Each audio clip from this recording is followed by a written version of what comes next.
Alright, so we're back. Well, so last time, before I had to end the video, I was talking about how, oh crap, about how smart I am. So, um, maybe we'll skip that.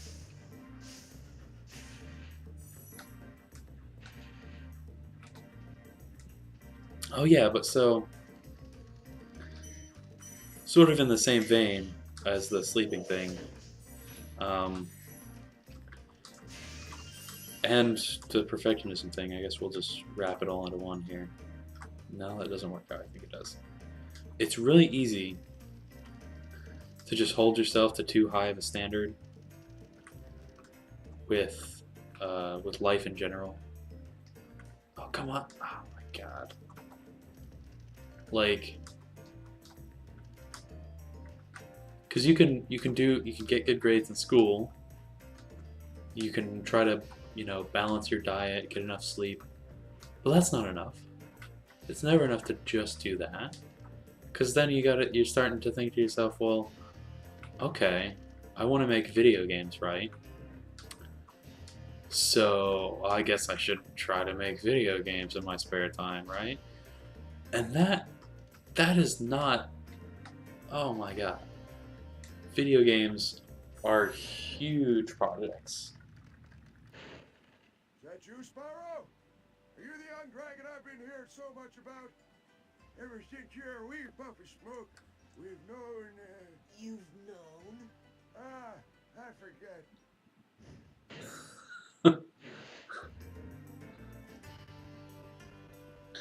I really like that sort of invented saying. Ever since you were a little puff of smoke. um, oh yeah, so right, so wanting to be a game developer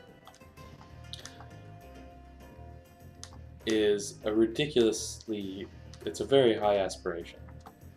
Like one in a very few number of people that or a very large number of people. Crap. Fractions, how do they work? Very rarely will someone who wants to make video games actually get their life to line up in a way such that they can actually pursue it. They have the expertise necessary, and they have the talent for it as well. Like, to get all those things to come together, um, you know, financially, just going to being able to find a school that makes that possible. Um, it's a it's really tricky. Um, yeah, like I don't even know if I'm gonna get to do that. I mean, in theory, you can make games and be a quote unquote game developer in that sense. But like, I want to work for a studio or have my own studio. Just work with a team and make some awesome games. Like, but who wouldn't want to? That's the pinnacle, I suppose. So yeah, you have a lot of these. You try to find a role model, like you're trying to examine how other people manage how to become a game developer. Like how do they do it?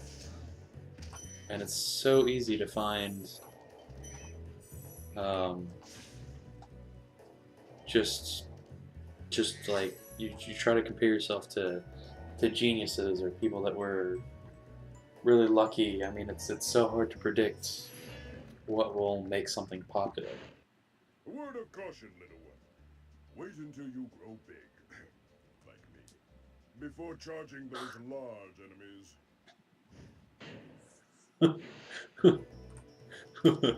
Wait until you grow big. Just the way he said that was awesome.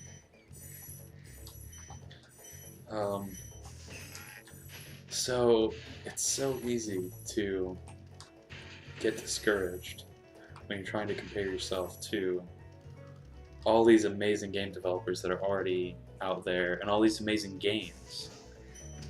You don't even know the people behind the games. Like Spyro was made by probably 100 people. I don't know exactly, but I've seen the credits before, and it's no small list.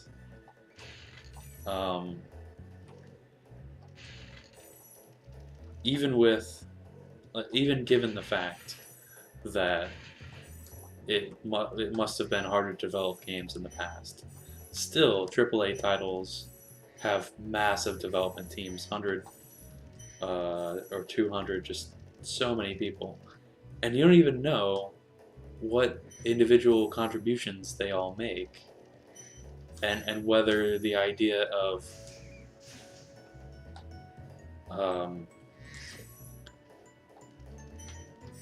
being a game developer, like you don't even have perspective on what it's about. I like to imagine that I would have some significant contribution to the project as a whole, but not everyone can have contributed a lot to the projects. There's got to be, I don't know, at least just 30 or so no names that hardly did anything, but they're still game developers, right? And is that even what I want at that point? Thank you for releasing me. What's the time like right now? Oh, we're good, we're good. Don't want to get carried away. Oh, I'll tap, okay. Did I miss a gem? Could have sworn I missed a gem. So I guess it's really probably the same with any career. Comparing your college education to what you ultimately want to do. Unfortunately, they're really far apart. What you get taught in college and what you ultimately want to do. Very few college courses are. Gosh, that's a tough thing to walk on. Take a practical approach. And even if they do take a practical approach, you're probably not practicing what you actually want to be practicing. Thank you for releasing me. You're welcome. I mean, and it's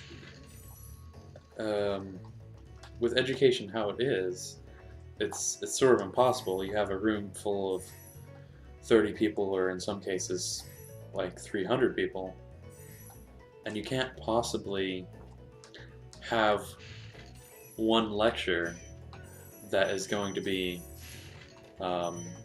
immediately applicable to everyone and their interests and what they want to do. Which is why, actually, in a sense, it's better to teach theory. That's kind of why you have to teach theory in school, because you have to take this really broad perspective for it to be applicable to the most people possible.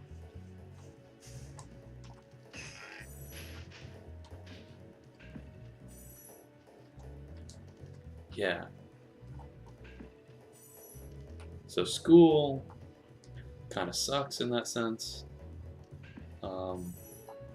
I enjoy school, or a lot of my classes, because I really like learning the theory behind things. And I know that most people will just get through their classes as fast as they can and probably forget the theory. But, I mean, you paid for the classes, and you're going to have to spend the time in the class regardless. Oh, and I'm dead. First death. Oh my goodness. Okay, where am I going? Oh, this is not the right way. No, I went a different way. Oh, okay. Oh, I went up here. Okay. So you're in the classes. You've paid for the classes. They're teaching you this theory. So wouldn't it make sense to just sort of, you would hope that you have this perspective that your class is going to teach you theory, and it might not seem very practical at the time, but the fact of the matter is, the theory that you're being taught is still, without a doubt, like the theory. Like it's what you're going to be learning. What are generally, whoa, where is he? Where is he? I don't see him. Is that a glitch? What the heck?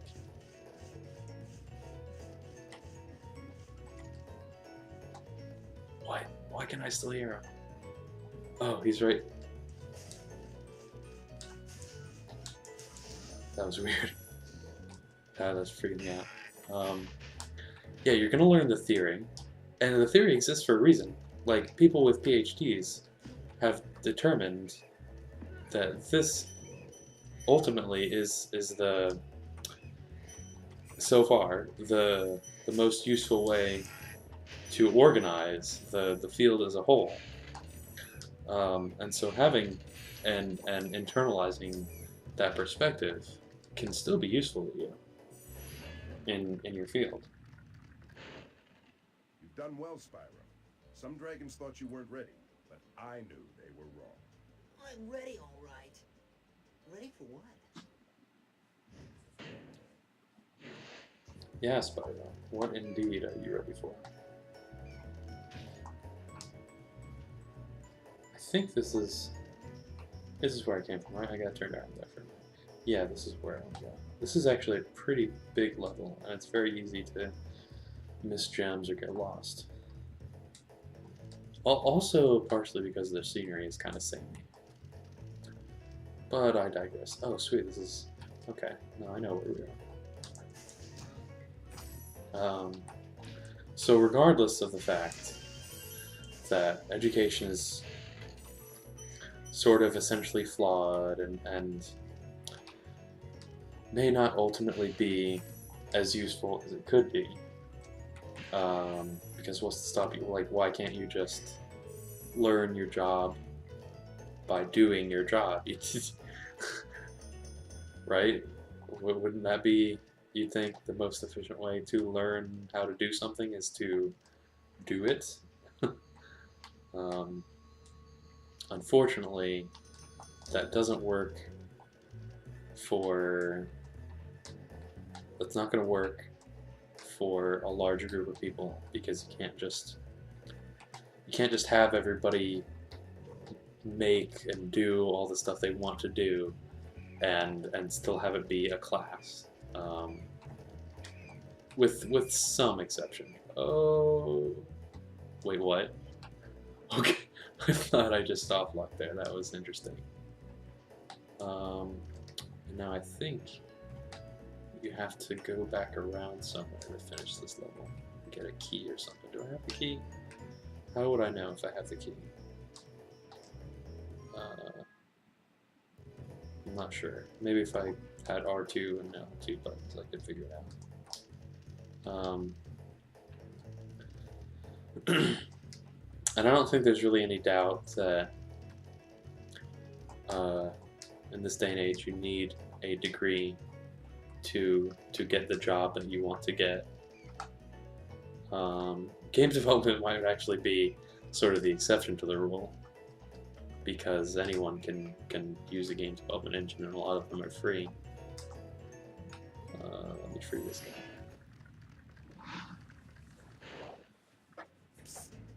Spyro, some big Norks up ahead are wearing armor, and in the ice cave, armor can make their feet very slippery.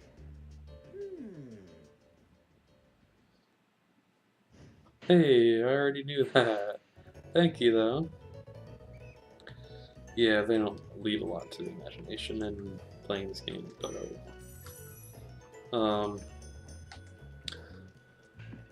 what was I talking about?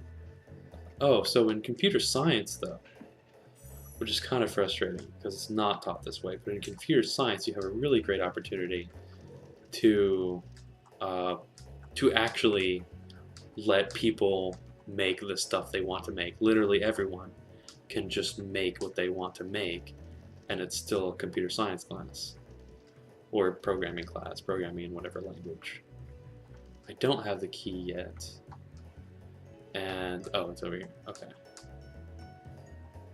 you can hold down to do that little maneuver. Very tricky, scary. I want to figure out how to fly over to that, to all those one-ups. So in computer science, yeah, why can't you just have everyone, hey, what do you think you're interested in making? What do you think you want to program? What do you want to do?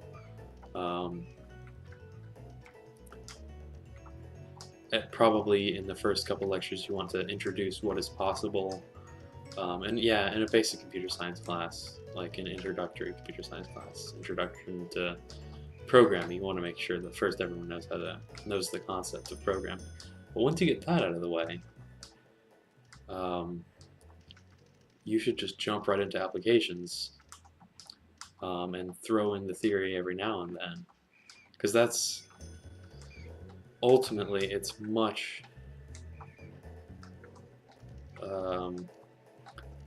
more practical to simply practice programming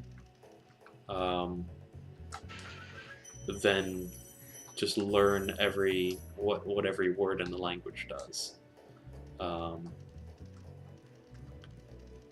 And so not only is it more practical to just program, but it's also completely possible for everyone to just program and have it work out. And that's, I mean, I've watched a TED Talk or two on this topic, and it's just simply not done. A computer science class is taught just like any other class. This is where you're pretty much just going to learn the theory. You're going to learn like most of the functions of a language. You don't learn all the functions of the language anyways. Like even probably in an advanced class, you don't learn everything that the language does. You only really understand like programming patterns once you practice them a whole lot, and I think this is how I get to the one-ups. Yeah, it is. Sweet.